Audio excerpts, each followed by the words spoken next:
Dito sa Papa Dudut Stories, ikaw ay hindi nag-iisa.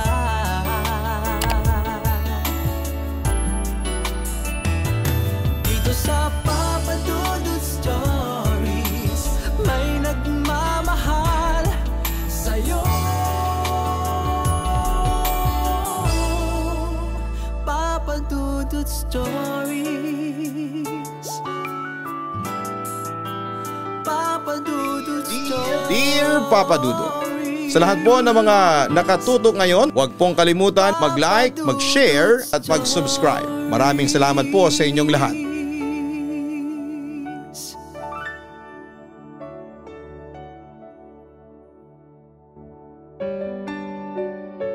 Ang pagiging kakaiba ay hindi masama, lalo na kung lahat tayo ay nakakaunawa. Ngunit paano na lamang kung iilan lamang ang nakakaintindi at ang karamihan ay isarado ang puso, ngunit bukas ang bibig upang manlait? Marahil mas gugustuhin na lamang nating mamatay kesa mabuhay sa mundo na punong-puno ng panghuhusga. Dear Papa Dudut, magandang araw sa inyo at sa mga nakikinig ng programa ninyong Papa Dudut Stories. Ako nga pala si Roman. Hindi ko yan tunay na pangalan. Sa kasalukuyan ay nasa 80 years old na ako at nagpatulong na lamang ako sa apo kong si Eking na magpadala ng sulat sa inyo. Gustong gusto ko kasing ibahagi ang kwento ng aming pamilya na nangyari ilang dekada na ang nakalipas. Sa sulat kong ito, di ko nababanggitin kung taga saan ako, maging ang probinsya na pinanggalingan ko. Pero magsisimula ang lahat noong nasa edad 18 anyos pa lamang ako. Bali 4 kaming magkakapatid at ako ang bunso. Meron akong 2 kuya, ang Kuya Pablo at Kuya Juan ko. At ang kaisa-isa naming kapatid na babae na si Ate Elena. Simple lang naman ang buhay at pamumuhay namin noong araw. Hindi kami mayaman pero hindi rin naman naghihirap. Mayroon kaming kinakain sa araw-araw. At nakakapasok kami ng mga kuya ko sa eskwelahan, maliban na lamang kay Ate Elena. Papa Dudut, espesyal kasi si Ate Elena. At sinasabi nila nanay na noong pinanganak siya ay naipit daw ang ulo niya sa puwerta ng nanay ko. Kaya muntik pa itong mapugutan. Mabuti na lang daw dahil nailuwal pa rin daw si Ate Elena nang maluwalhati, kaya lang ay habang lumalaki ay kinakikitaan na siya ng diferensya sa pag-iisip.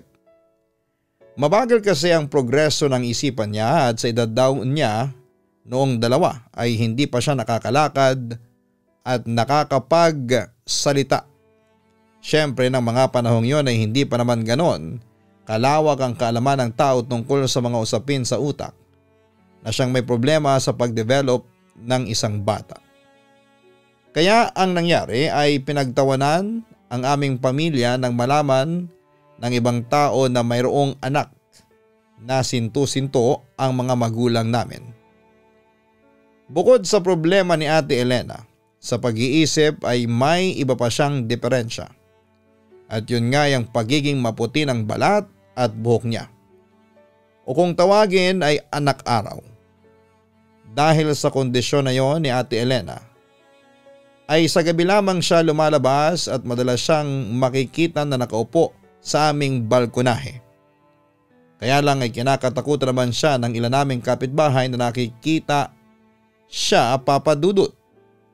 Yun ang dahilan kung bakit mahigpit na pinag-utos ng tatay ko na huwag palalabasin ang Ate Elena namin.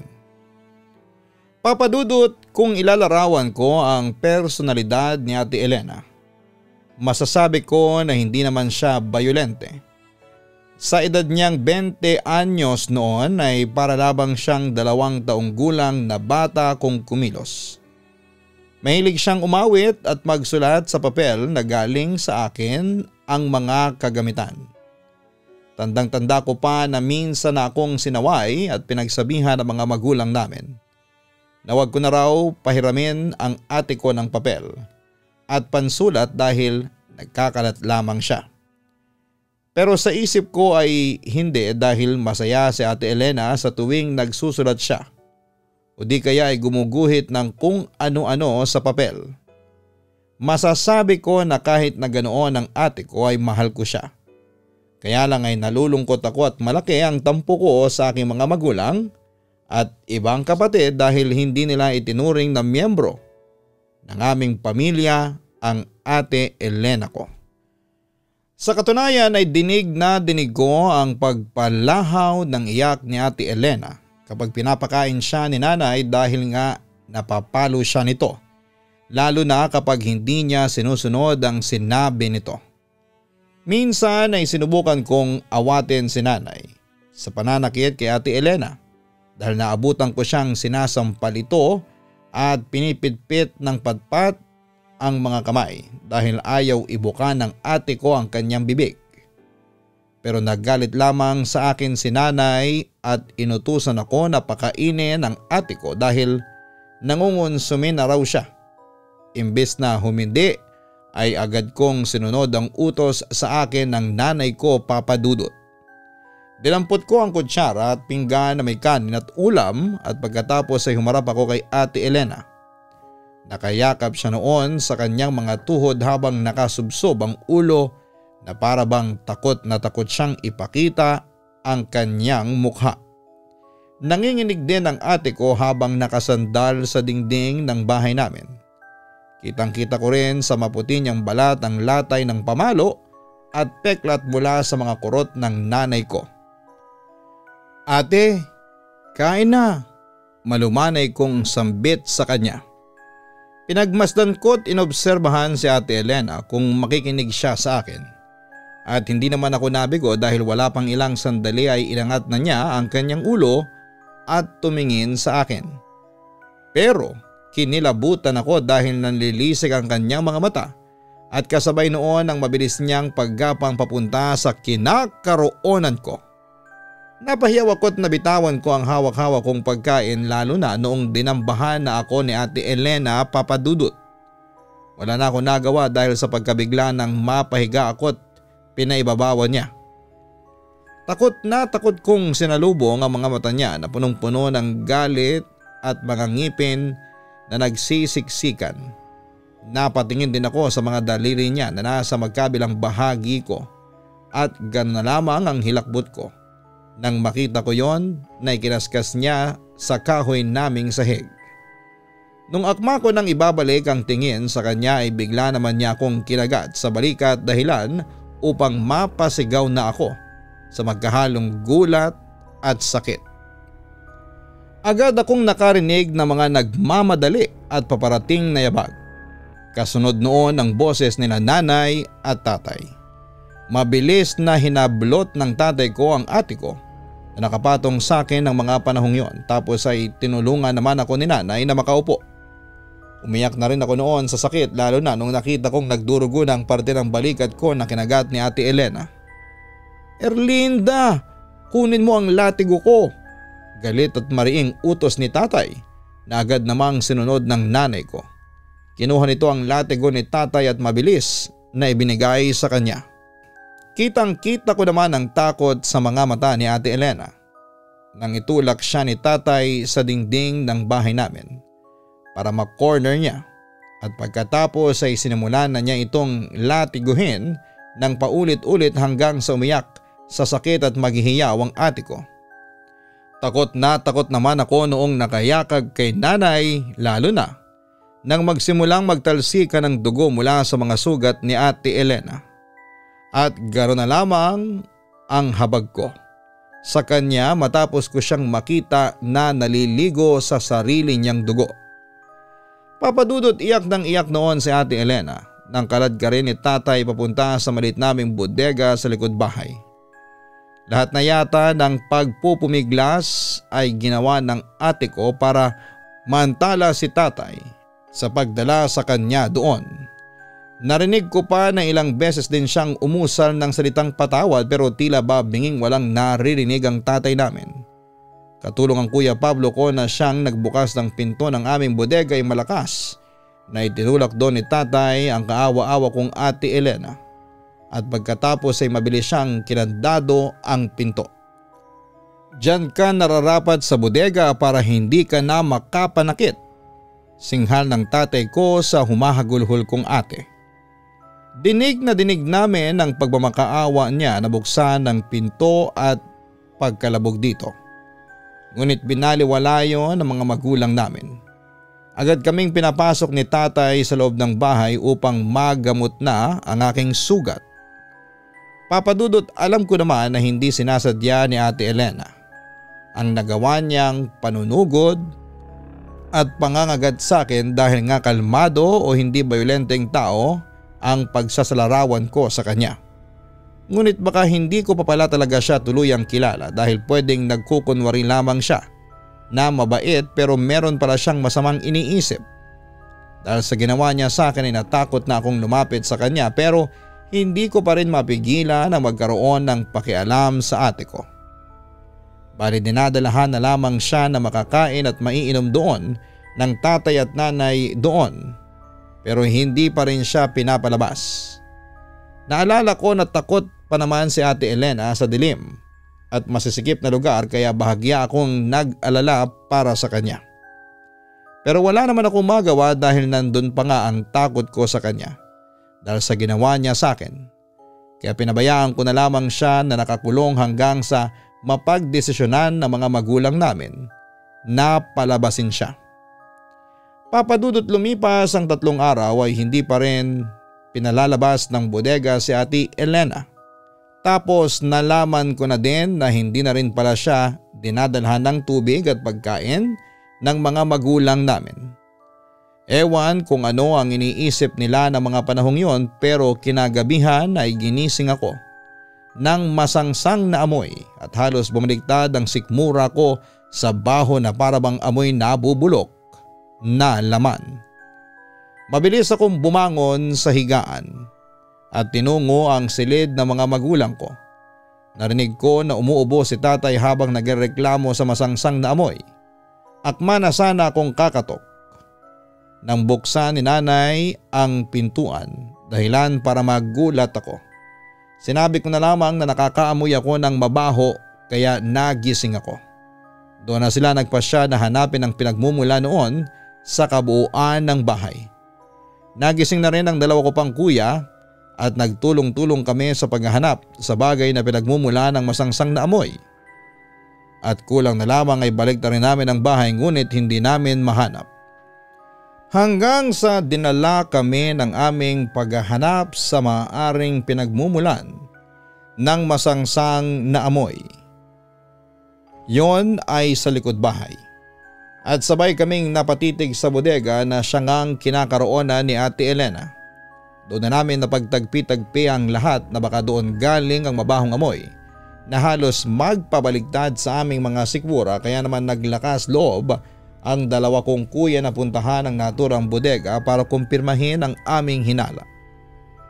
At tumpak nga dahil doon galing ang nakakasulasok na amoy. Mabilis na hinagilap ng aming nanay ang kinakalagyan ng susi ng bodega na agad niyang inabot kay tatay. Tapos ay sinusian ng tatay ko ang kandado at binuksan ang pinto upang alamin ang kondisyon ni Ate Elena. Ngunit kasabay noon ang pagbulagta ng bangkay niya sa lupa na mayroon na ngang kasamang uod at langaw. Papadudot halos mawala ng lakas ang aking tuhod dahil sa nasaksihan naming pangyayari. Napahiyaw pa nga ang nanay ko at napatakip ng mata samantalang nagduduwal naman sa mga kinakatayuan nila mula sa pandidiri ang mga kuya ko. Kung ilalarawan kasi ang itsura ni Ate Elena, dilat ang kanyang mga mata at nakabuka ang bibig niya na nilalabasan ng mga gumagapang na insekto. Matigas na rin ang kanyang katawan pero kitang kita ang mga pasa at bahid ng natuyong dugo mula sa kanyang mga sugat na galing sa latay ng latigo ni tatay. Naisip namin na baka namatay si Ate Elena sa suffocation dahil nga ayaw niya sa madidilim at masisikip na lugar. Kaya mabilis na nagdesisyon ang mga magulang ko na ilibing na lamang si Ate Elena sa aming bakuran. Pero agad na nagbago ang isip ng tatay ko at bigla niyang sinabi sa mga kuya ko na alisin na lamang ang takip sa luma naming balon na may pagkalalim-lalim na hukay. Hindi na namin yon ginagamit dahil natuyo na ang tubig sa ilalim noon at nakatakip na lamang. Doon na lang naisipan ng tatay ko na ihulog ang bangkay ni Ate Elena upang hindi na raw sila mahirapan na maghukay pa ng paglilibingan nito. Bagay na sinang-ayunan ng pamilya ko. Para kay tatay, perwisyo at kahiyan lang daw ang dala ni Ate Elena sa pamilya namin at mas mabuti raw na namatay na ito dahil yun lang ang mabuting magagawa niya kaysa sa patuloy pang mabuhay. Pagkatapos nilang maihulog sa balon ang bangkay ng ate ko, ay muli nang sinarado ng aking mga kuya ang balon at sabay-sabay na kaming pumasok sa loob ng bahay. Nagkasundo ang aming pamilya na simula sa oras na yon ay hindi na namin babanggitin ang tungkol kay Ate Elena at kung sakali man na may magtanong ay sasabihin na lang namin na pinadala namin siya sa malayong probinsya. Ngunit tiwala naman kami na walang maghahanap sa kanya dahil kinakatakutan nga siya sa lugar namin dahil sa kanyang ugali at kakaibang anyo. Papadudot simula nang mawala ang ate ko ay bumalik sa dating masaya at normal na buhay ang aming pamilya. Laging sinasabi ng mga magulang namin na mas masaya at mas magaan ang pamumuhay namin dahil nawala na raw ang malas at sumpa sa aming pamilya. Nananahimik lamang ako dahil hindi ko pa rin matanggap na ganon lamang nila trinatrato ang bangkay ng ate ko. Samantalak anak din naman nila siya, Papa Dudut. Para sa akin ay masyadong brutal at walang puso lamang na tao ang gagawa noon sa kadugo mo. Mabilis na lumipas sa mga araw. Aminado ako na may mga gabi na hindi ako mapakali na siyang dahilan kung bakit napupuyat ako, Papa Dudut. Ewan, pero nakakarinig kasi ako ng kaluskos na hindi ko naman alam ang pinagmumulan. Tapos ay meron ding tunog na mula sa kailaliman ng lupa pero agad din namang mawawala. Kasabay noon ang paglamig ng aking kwarto.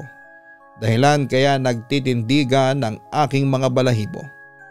Ngunit pag sumasapit naman ang umaga ay bumabalik sa normal ang lahat. Pero natatakot pa rin ako na babagabag pag kinakain na ng dilim ang kalangitan. Para kasing anumang sandali ay may nagbabadyang maganap na masama. Kaya upang mawala ang aking isipin tungkol sa bagay na yon, ay binanggit ko yon kina Kuya Pablo at Kuya Juan. Pero pinagtawanan lamang nila ako't inasar na bahagang buntot sa aking karwagan. Nagbabala din sila na baka sa sobrang pag-iisip ko at pagkatakot nang wala namang basihan ay masiraan ako ng ulo at matulad ako kay Ate Elena. Sige ka Roman, magagaya ka sa ate mo, ang sabi ni Kuya Pablo. Oo nga, yung maluwag ang tornilyo. Segunda naman ni Kuya Juan. Inismeran ko lamang sila para sana'y matigil na sila sa pang-aasar sa akin. Ngunit lalo lamang lumakas sa mga tawa nila. Nagalit ako pero bigla na lamang akong kinilabutan nang makita ko si Ate Elena na nakatayo sa kanilang likuran. Sa pagtataka ng mga kuya ko dahil ganon ang reaksyon ay mabilis nilang nilingon at sinilip ang tinitignan ko pero wala naman silang nakitang kung ano. Nasisiraan ka na ba ng ulo? Kung oo pues, huwag mo kaming idamay sa kabaliwan mo, singhal ni Kuya Juan. Baka kulang ka lang sa tulog. Buti pa matulog ka na, sabi naman ni Kuya Pablo. Sinang-ayunan ko ang suhestyon niya na matulog na ako dahil nga ilang araw na rin akong puyat. At baka dahil doon ay kung ano-ano ang mga nakikita ko. Kaya sumunod na lamang ako sa sinabi niya kahit na narinig ko pa na pinagtatawanan nila ako. Papa Dudut, hindi ko talaga kasundo ang mga kuya ko dahil asta silang mayabang. Kaya nga masaya ako dahil may ate ako pero meron naman siyang diferensya at kinuha na nga ng kamatayan. Nasa kalagitnaan na ako ng mahimbing kong pagtulog ng gabing yon nang gisingin ako ng palahaw ni nanay. Natakot ako at kinabahan at mabilis na tumalon sa aking higaan upang puntahan ang kinakaroonan niya. Nakita ko sila ni tatay na nasa tapat ng bukas na pintuan ng dalawa kong kuya. At nang sumilip ako doon ay nanlaki ang mga mata ko at naduwal ako nang makita ko silang nakabitin sa kisame habang may tela na nakasakay sa kanilang leeg. Oo, Papa Dudut, nagbigti ang dalawang kuya ko pero walang maisip na dahilan ng mga magulang namin kung bakit nila yon kailangang gawin. Ultimo ako ay nagtataka dahil nga mukha naman silang masaya at nagkakatuwaan pa sa pangaasar sa akin bago ako matulog. Tapos ay doon ko na naalala ang imahe ni Ate Elena na nakita ko sa likuran ng mga kuya ko. Alam ko na imposible pero naisip ko talaga na siya ang may kagagawan kung bakit nagpakamatay ang mga kapatid ko. Baka galit siya sa amin kaya inuunti-unti na niya kaming kuhanin. Simula noon ay kinain ako ng matinding takot, Papa Dudut. Hindi na ako mapakali sa sarili naming bahay. Ewan pero kung ano-anong senaryo ang naiisip ko na baka anumang sandali ay paghigantihan din ako ng ate ko.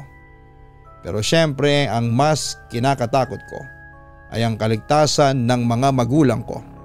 2 araw pagkatapos mailibing ng mga kuya ko ay nagsimulang magkasakit si nanay. Nagsimula lamang yon sa simpleng sakit ng tiyan hanggang sa sumuka na siya ng sumuka. Halos wala na siyang ganang kumain kaya bumagsak ang kanyang katawan. Dahilan para pumayat siya ng gusto. Kapag nilalapitan ko ang nanay ko upang pakainin at painumin ng tubig, ay nagagalit siya sa akin, Papa Dudut. Madalas ay tinutulak niya ako papalayo at tinatabig ang baso ng tubig o mangkok ng pagkain na dala ko. Awang-awa ako sa nanay ko pero dumating na rin ako sa puntong napagod na ako na alagaan siya. Isang gabi kami lamang dalawa noon sa bahay dahil nasa trabaho ang tatay ko. Pagod na pagod ako noon pagkagaling sa eskwelahan kaya hindi ko na naalala na pakainin ang nanay ko. Dumiretso ako kaagad sa higaan at mabilis na nilamon ng antok. Kinabukasan ay nagising ako sa yugyog ng tatay ko sabay balita sa akin na pumanaw na raw si nanay. Naabutan daw niya ito na nalulunod sa sarili nitong suka sa sahig na parabang may kung sino ang nagsubsob sa kanya doon. Sobrang nakakapanghina na malamang wala na akong nanay tapos ay ilang araw pa lamang ang nakakalipas nang mailibing ang mga kuya ko. Doon ako nakumbinsi na baka kagagawa ni Ate Elena ang nangyaring kamalasan sa aming pamilya. Bagay na agad ko ngang sinabi sa tatay ko. Papa Dudut, doon na inamin sa akin ng tatay ko na madalas daw nilang mapanaginipan ni nanay si Ate Elena. Tapos ay nakikita rin daw nila ito sa bawat sulok ng bahay namin pero mas palagi daw nilang naririnig ang boses nito na parabang galing sa ilalim ng lupa. Isang gabi raw ay naisipan ng tatay ko na puntahan ang balon na pinaghulugan nila kay ate. At gano'n na lamang ang takot niya nang makita niya itong mabilis na gumagapang paakyat. Agad daw niyang binalik ang pagkakasara ng balon at upang makasigurado na hindi yon mabubuksan ni numan ay ginawan na niya yon ng kandado. Yun palang dahilan kung bakit nung huling beses na nakita ko ang balon ay nakakandado na ito. Sising-sisi ang tatay ko dahil sa trato nila sa ate ko nung nabubuhay pa ito. Ngunit batid naming huli na ang lahat. At natitiyak namin na ang gusto na lamang mangyari ng ate ko ay makapaghiganti sa aming pamilya. Kaya nga bilang kabayaran sa kanyang pagkakasala at hindi pagiging mabuting ama sa aking ate ay nagpakamatay ang tatay ko, Papa Dudut, na ginawa niya makalipas ang 2 araw matapos ang aming pag-uusap. Sobrang durog na durog ang puso ko na mga panahon na yon dahil sunod-sunod na nawala ang mga mahal ko sa buhay. Hindi ko nga alam kung paano makakausad. Sa isip ko ay baka anumang sandali ay isunod na rin ako ni Ate Elena na dalhin sa kamatayan, kaya nga ang ginawa ko na lamang noon ay hintayin ang aking katapusan. Pero nakaraan na ang 1 buwan ay hindi yon nangyari. Kaya naisipan kong buksan ang lumang balon na pinagtapunan kay Ate Elena at sinaga ko na kunin ang bangkay niya doon. Di ko na idedetalye kung paano ko nagawa yon, pero ang mahalaga ay nailibing ko na sa mas maayos na libingan ng kapatid ko. Simula noon ay hindi na nagparamdam si Ate Elena at natahimik na ang bahay namin. Mabilis na lumipas ang maraming taon, nagkaasawa ako't nagkaanak at namuhay ng mapayapa habang daladala sa aking puso ang trahedyang pinagdaanan ng aking pamilya. Pero ngayon, na nasa huling sandali na ako ng aking buhay, ay malugod ko nang yayakapin ang kamatayan upang makapiling na sila. Papa Dudut, habang sinusulat ng apo kong si Eking ang sulat ko, ay kasalukuyan na akong nakikipaglaban sa malubhang sakit. Tanging hiling ko na lamang na sana kahit nawala na ako sa mundong ito, ay kinapulutan ng aral ng mga nakapakinig ng aking kwento ang kasaysayan ng aming pamilya. Magsilbi nawa iyong aral sa bawat isa na huwag maging mapanghusga at umunawa, lalo na sa mga tao na higit na nangangailangan nito. Hanggang dito na lamang po ang sulat ko at maraming salamat sa pagbabasa nito. Lubos na gumagalang, Roman. Iwasan nating maging mapanghusga, lalo na hindi natin alam ang pinagdaraanan ng iba. Buksan natin ang ating puso upang umunawa at itikom natin ang mga bibig natin kung wala naman tayong sasabihing mabuti. Matakot tayo sa karma na kaakibat ng mga masasama nating gawain. Higit sa lahat ay suportahan natin at mahalin ang bawat miyembro ng ating pamilya. Hanapin ang Kaistorya YouTube channel para sa mga horror stories na ina-upload po natin tuwing 7:30 ng gabi. Pagkatapos po ng inyong pakikinig dito, lipat po kayo sa Kaistorya YouTube channel. Ganon din po ang Papa Dudut Family YouTube channel. Maraming salamat po sa inyong walang sawang pagsuporta.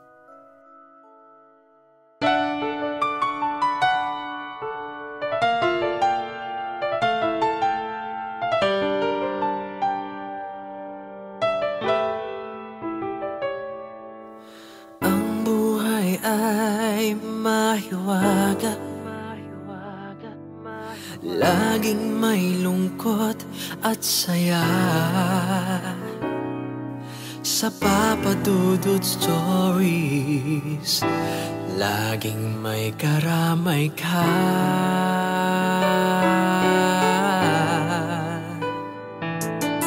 Mga problemang kaibigan,